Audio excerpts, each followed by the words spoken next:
Hello, and welcome to this week's Movie Math, where the prophecy is true. Lisan Al-Gaib led Hollywood to box office paradise. Now, to be the Chani of the situation, let's keep it real, right? That was Stilgar's interpretation of the box office, but Chani would like to remind you that it is only the 8th biggest opening of the month. Still top 10, but it's the 8th. But the reason that everyone's going all Stilgar over Dune 2 is that it managed to come in at the top end of its expectations, even a little higher, in fact, a scooch higher. And lately, Hollywood has had a hard time getting anywhere close to its expectations. So they're like, yes, we still got it. And then also, it brought a flood of valuable ticket sales, aka water, to a parched box office landscape. Yes, it seems that maybe Barbenheimer levels of hype can be repeated. And hey, it's pretty nice for Warner Brothers that they're a part of both parties. Now, on that note, just like on Arrakis, Dune Part Two had some help. And it was also in the right place at the right time. Remember, this movie was delayed due to the strikes, as have been many movies. And the way things shuffled out, Dune Part 2 is the first blockbuster in theaters in months. That is very nice positioning. So yes, Warner Brothers got their Bene Gesserit on, spreading the gospel of Dune with the lessons that they learned from Barbie to create a mega event. Oh, it was an event. I'm going to talk about this a little later in the stream, but I went to see it again yesterday, and it was a party. Certainly. What was it like at your multiplex? There weren't any like step and repeats like with Barbie, and there was no uniform to wear. You got to work a little harder, Warner Brothers. But I mean, it was just really, really fun. And this time, by the way, Warner Brothers did not need to pair up with another movie. But yet they kind of did. The same movie. Yes, I think that Dune is 1,000% riding the coattails of Oppenheimer, where Christopher Nolan, by the way, left Warner Brothers. But what do you know? There are many bloodlines to choose from. And Warner Brothers just made themselves a new Nolan. They should lock Denis Villeneuve down with a like a studio deal. They'd be like, how'd you like to live here? He's like, who's going to own you in a year? And they're like, what do you care? It'll still be worth a ton of money. Just ask Margot Robbie. And Nolan's even helping create his doppelganger, by the way. He's like, sit next to me, Denis. Right? Fanning the flames of Dune. Well, he has still yet even to freaking acknowledge Barbie. Whatever, man. I think Christopher Nolan's fans love that about him. And so it is what it is. Speaking of the fan base, Dune 2 skewed very male, 68%.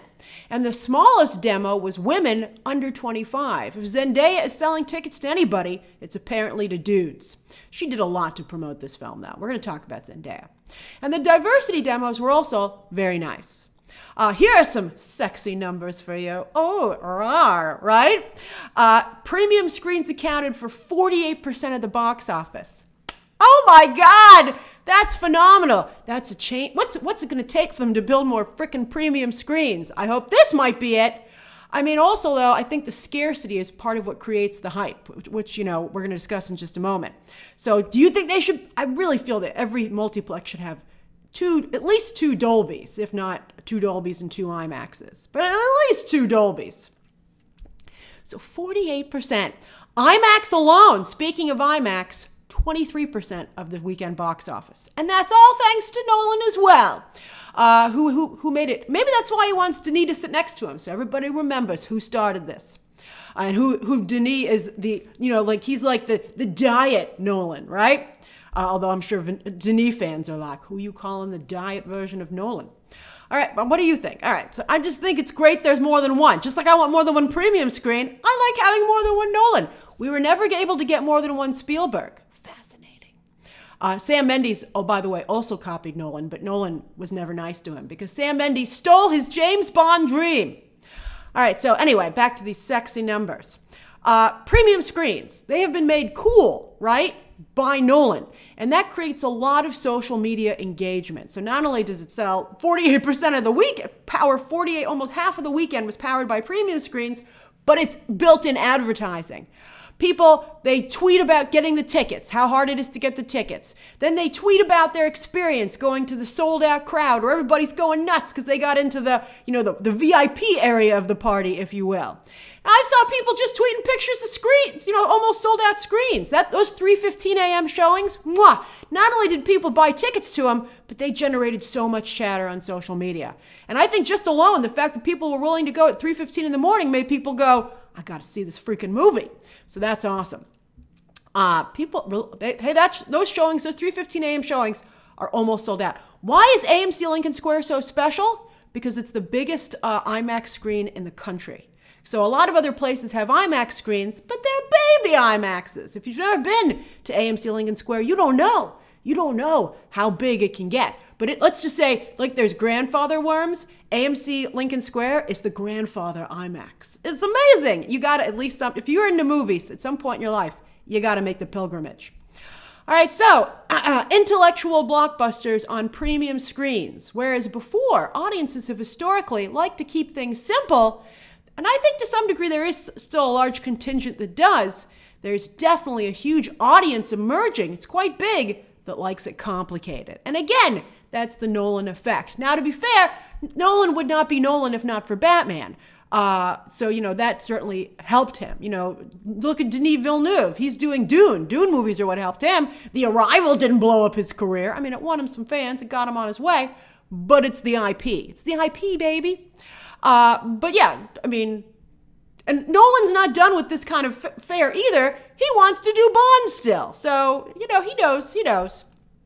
But with Dune 2, by the way, premiering on over 4,000 screens, that's also thanks to the fact that there is no competition at the same weekend or in the weeks leading up to it, so all those screens were free.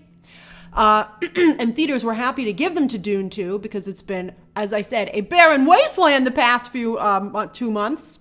So that means that there was still plenty of walk-up tickets available for regular screens. I mean, if you got into the hype late, you can't hope to get into the VIP section, but at least you could still go to the party. And so Warner Brothers didn't, they got your money too. And speaking of a party, here's a really sexy number. 70% of all moviegoing this weekend was for Dune Part Two. Oh, wow, that's incredible. As I said, I was at AMC Lincoln Square yesterday. I opted to go for Dolby because those IMAX tickets, and also, it's a little crowded in the IMAX. I get a little nervous how much they say. It's a big theater, but everyone's really close together.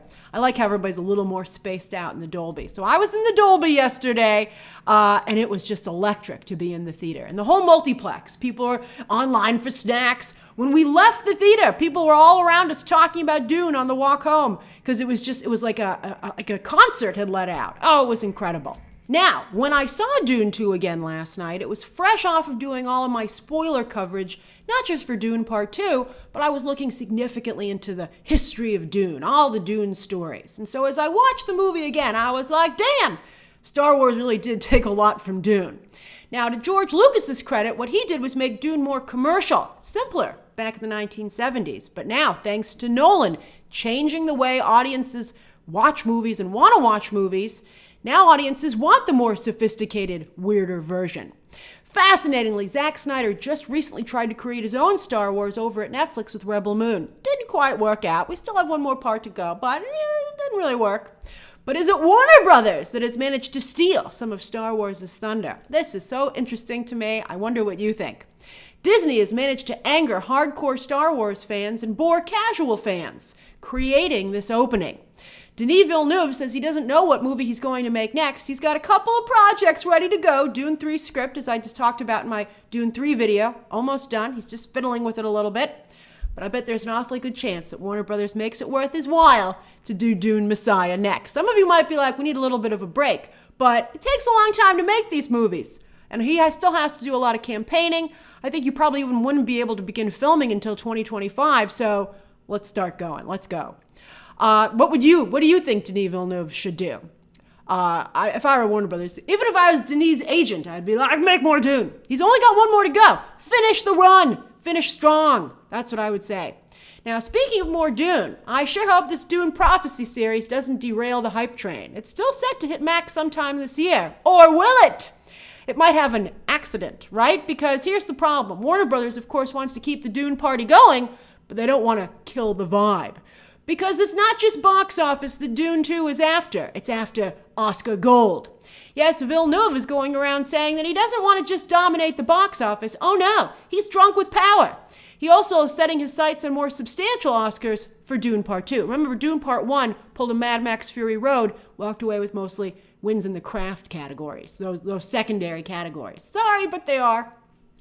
But here's where Oppenheimer becomes a problem for Dune, because that film is dominating this year's awards season, and the Academy likes to switch it up year to year in the type of movie that they celebrate. So it's unlikely they're going to go, yay, Oppenheimer, and then yay, Dune 2 the very next year. I mean, they might. Let's see what else comes out. But it makes things a little harder.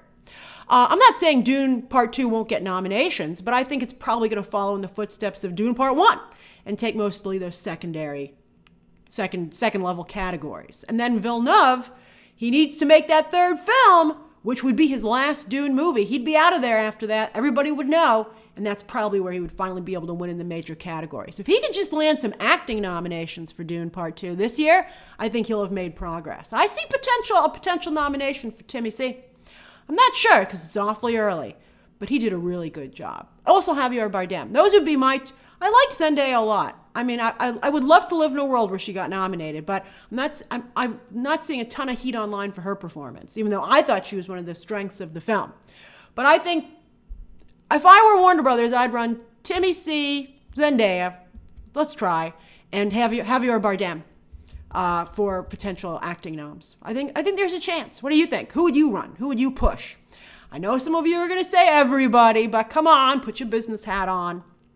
All right, so on that note, who's getting their flowers? Well, of course, Warner Brothers, and they need some flowers. They're like, this is a lovely change of pace. They have a lot of problems, but they're also making a lot of money, and they're about to go on the chopping block, for sale. So things are looking pretty good for Warner Brothers, I gotta say.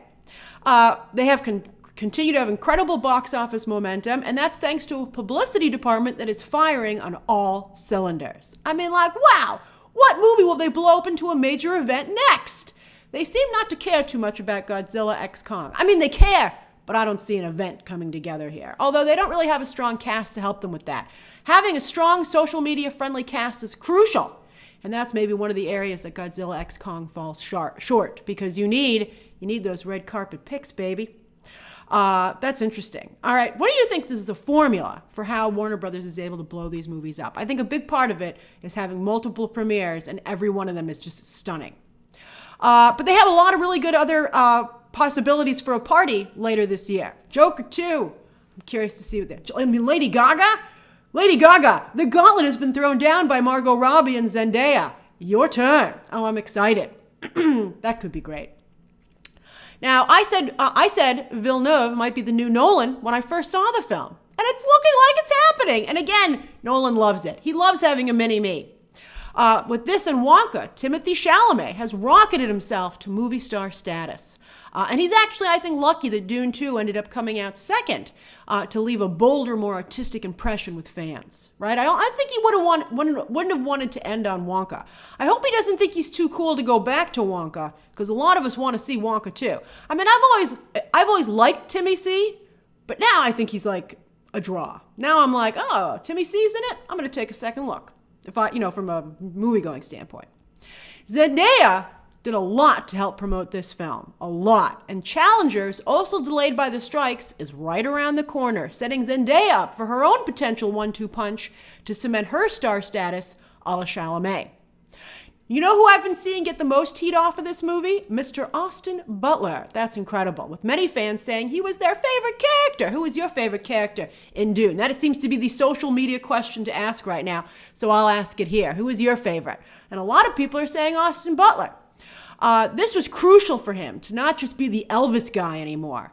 I have some friends who were referring to him still as Elvis when they saw him instead of Austin Butler. And now maybe they'll just say, hey, it's the guy from Dune, but at least he's moved on to something else. So I'll be very curious to see what his next project is. Kevin Feige, I can't believe he's not Johnny Storm. It was perfect. All right, the rest of the cast is hardworking, already great respected actors. I know some of you are really pulling for Rebecca Ferguson, but I don't know. I'm kind of off the Rebecca Ferguson train. I thought she was a little annoying in the movie. But anyway, I thought she was good. But, all right, but You know who I think's going to get a boost as well? Javier Bardem. He stole a ton of the scenes that he was in, and after doing a lot of paycheck gigs, it was great to be reminded what a vibrant, fun actor he can be when he's, really wants to be there. All right, but hold on. Dune 2 ain't out of danger yet. Smell the flowers, but they might wilt, because the second weekend drop is going to be critical to see how this movie is going to do long term. Can Warner Brothers keep this party going? Kung Fu Panda 4 hits theaters this coming weekend. Interestingly, Dune 2 has been doing some business with families. Families are going, it's such a weird family movie, but at the same time, an awesome family movie. How awesome are parents who take their kids to Dune Part 2? I think that, you would think Kung Fu Panda 4 was counter-programming, but there might be a little crossover there, which will be interesting. But Dune 2 is keeping all of its premium screens until at least March 22nd when Ghostbusters hits, and at least takes the Dolbys. But IMAX ain't sure who they want to dance with that weekend. Like with Oppenheimer, that was doing so well, IMAX just stuck with Oppenheimer. So they're deciding if they're going to stick with Dune 2 or maybe switch over to Ghostbusters. But they're definitely going to switch 1 week later on March 29th for, what do you know, friendly fire, Warner Brothers' own Godzilla x Kong. How many times do you plan to see Dune Part 2 in theaters? Did you not get premium screen tickets opening weekend? Do you feel you missed out? The film has incredible audience scores to go with its incredible critic score. And if for some reason you didn't see Dune 2 at all this weekend, what the heck? What? You don't like parties? Are you now considering going? As for the rest of the top 10, what was the other 30%? There were other movies playing. Bob Marley is trying to get to the century mark domestic and just might be able to do it, I think, by the end of the month. I think it's going to at least get into the 90s, and that's incredible for that film. And then I think it's going to do very well on digital. I also think Ordinary Angels is going to do extremely well on digital and streaming, and it's a good sign that it held pretty well this weekend. It has never got that high to begin with, but it didn't drop like a rock. That's pretty good. But on the flip side, fellow faith-based content The Chosen, a digital series, released the final 2 episodes of season 4 in theaters, and to its credit has managed to stay consistent as throughout season 4. Every 2 weeks or so they released a couple of episodes, and about the same amount of people showed up each time, so that's great. Madam Web? Well, it should be on digital pretty soon. While Demon Slayer lost all of its dudes to Dune. And Wonka, still in the top 10, giving Timmy C 2 movies in the top 10. That's real sweet. That's real nice. It could happen to Zendaya as well when Challengers comes out, again, very soon. Over on streaming, let's start with Nielsen per usual for early February. And here's some gossip. Variety has announced that they're going to start their own streaming top 10 charts at the end of this month. Bam! It's happening already to compete with Nielsen, which is crazy because Variety was the trade that most covered the Nielsen numbers. But I guess they liked the results they were getting and decided, can we have our own numbers? And they've partnered with a research data firm to get the stats. If they can get their stats up faster, remember Nielsen is a month behind, much to our frustration, that could create real competition. Also, if their stats don't match Nielsen's, because they're both essentially spot polling, and as we know from politics, sometimes that's not accurate, but they're spot polling. We'll see if anyone even goes back to Nielsen 3 weeks later, if Variety's able to be a little bit faster, but this is going to create some friction. But it'll be fun for the rest of us. It'll be very interesting. Very, very interesting to see someone else get into that space. All right, so back to Nielsen. The big headlines here on the overall chart is that not only is Griselda Queenpin for a second week in a row, but look at Mr. and Mrs. Smith. I'm thrilled. I'm so happy. Prime Video did a Netflix-style binge drop and the series blew up, right? Not to mention, it dropped on a Friday, so its numbers could be even bigger on the next week's chart because this only accounts for like 3 days. This is vindication for Donald Glover, who took a lot of heat for not only casting himself in the Brad Pitt role, that does take major guts, right? Who should we cast as Brad Pitt? Myself. But for substantially changing the tone of the property. As someone who loved the show, I loved Mr. and Mrs. Smith. I'm not only glad to see Glover's gamble pay off, but this means we're likely getting a season 2. Ooh, Phoebe Waller-Bridge, you said this was a mistake. You dropped out. Oh, and what did you do? Dial of Death. I like Phoebe Waller-Bridge. Well, I liked her on Fleabag, but she's been awful ever since. All right. I'm so happy for Donald Glover. So happy. All right. Another show that's been attacked online is True Detective Season 4. But you can see it's already in the overall top 10 as Season 4 was just getting started. Although this was early on in the season, so we'll have to see if the show rises or falls as the season progresses on the Nielsen charts. I know some of you, everybody's rooting for a different direction. I'm rooting for it to go up. Now, why isn't True Detective on the originals chart? Well, that's because technically it's an acquired show. HBO airing on Max. Boo! You're messing up the charts. Warner Brothers is doing great in theaters, but they need to get their streaming stuff in order because this is ridiculous. And what's it going to take to get Percy Jackson on the overall chart? I don't think it's going to happen, but it was already renewed for Season 2. So maybe Season 2 can find its way on to the overall chart. And reality TV is starting to really gain a foothold on the originals chart, with Love on the Spectrum, The Traitors, and Queer Eye all in the top 10. With movies, pretty weak. Not one of these could make it onto the overall chart. And what a shock that the new release from Netflix, Orion in the Dark, is so low. I mean, it's really one of the only new movies on here. You'd think would be higher up. As for Netflix's charts, Tyler Perry's Mea Culpa was a solid number 1. In fact, this turned out it seems to be a ridiculous guilty pleasure because the day it dropped, I saw it trending very high on Twitter as everyone was making fun of it. But Netflix was laughing too, all the way to the top of the streaming charts. They're like, we kept you from churning, haha. As for shows, we went over Avatar's numbers on the live earlier this week because it was such a hot headline. But to reiterate, while this is a little stronger than One Piece, it's no Wednesday. But One Piece did manage to get a Season 2 renewal because it held up for a couple of weeks. Wednesday held up for months. But One Piece did get a Season 2 renewal. So that seems to be the comp for Avatar, or the hopeful comp. We'll see how Avatar does in the weeks ahead. If it does manage to hold up, I think it will also get at least one more season. But it seems that Avatar isn't the juggernaut IP that everybody suspected it was. Some of you might say it's the fault of the live-action show, but then how do you explain the fact that everyone talking about Avatar wasn't able to raise up any of the animated episodes on Netflix's charts? They have all the episodes, including Korra, yet none of them made it into the top 10. I recaught Avatar fever. I loved the new live-action show, and so I want more, so I'm rewatching Book 2 and 3, and then I plan to go and rewatch Korra as well. Although I'm rewatching on Paramount Plus. Where are you rewatching? Netflix? Paramount Plus? Or do you perhaps own these DVDs? Are you hardcore? Numbers like these, though, make me feel that Avatar Studios' upcoming animated efforts, which will continue the stories from the original creators, I think they might be better suited for Paramount Plus than perhaps theatrical. I mean, I know it would be cool to see them in theaters, but I don't want to see them fail in theaters. I think Paramount Plus release might be the smarter move. And on iTunes, Anyone But You continues to be a real crowd pleaser. Dune 2 continues to elevate the first Dune, talk about making other things in the franchise rise up. And audiences are finally able to check out Poor Things on digital. Although if you paid for that, you're going to feel real stupid when we talk about, I don't know why they did this. A spoiler alert, it's going to be on Hulu on Thursday. Already. I think that's amazing. So as for this coming weekend, again, Kung Fu Panda 4 hits theaters. And they had such a funny trailer in front of Dune Part 2. Did you see this in front of your showing? It was themed to Dune. They were having fun with the movie in a very nice way. And then they were like, 1 week, Kung Fu Panda 4. I thought it was very clever on Universal's part. It made me more excited for the film. They were like, let's keep this party going. The after party's at Kung Fu Panda 4, baby. That's great. I love that.